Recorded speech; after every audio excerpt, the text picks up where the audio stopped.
حضور نے حضرت عبداللہ بن عباس فرماتے ہیں حضور نبی کریم صلی اللہ علیہ وسلم نزل الی الکعبہ، مسجد حرام کے سین میں داخل ہوتے ہیں اور بیت اللہ پر حضور نبی کریم صلی اللہ علیہ وسلم کی نگاہ پڑتی ہے تو آپ فرماتے ہیں لا الہ الا اللہ، اے کعبۃ اللہ تیری شان کس قدر بلند ہے، تیری شان و شوکت کس قدر بلند ہے، ما اطیب کی تو کس قدر پاکیزہ ہے، واطیب ریح کی اور تیری خوشبو تیری مہک کس قدر عمدہ ہے کہ دنیا کے ہر گوشے کے اندر تیری خوشبو پھیلی ہوئی ہے اور مہکی ہوئی ہے کہ لوگ تیرا نام سن کر تجھے دیکھ کر بھاگے چلے آتے ہیں، دوڑے چلے آتے ہیں، تیری طرف کھینچے چلے آتے ہیں۔ فرمایا وَأَعْظَمَ حُرْمَتَكِ اور تیری حرمت کس قدر بلند ہے۔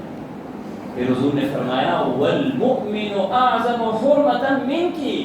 اے بیت اللہ تیری حرمت سے زیادہ ایک مومن کی حرمت اس سے بہت زیادہ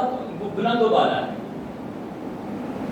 حضور نے بیت اللہ کے مقابلے میں ایک مومن کی حرمت کو فرمایا کہ مومن کی حرمت بیت اللہ سے بہت زیادہ منزلت والی ہے۔ پھر حضور فرماتے ہیں ان اللہ جعلک حراما، اے بیت اللہ اللہ تعالیٰ نے تجھے حرمتوں والا بنایا ہے، عزتوں والا، شان و شوکت والا بنایا ہے، لیکن فرمایا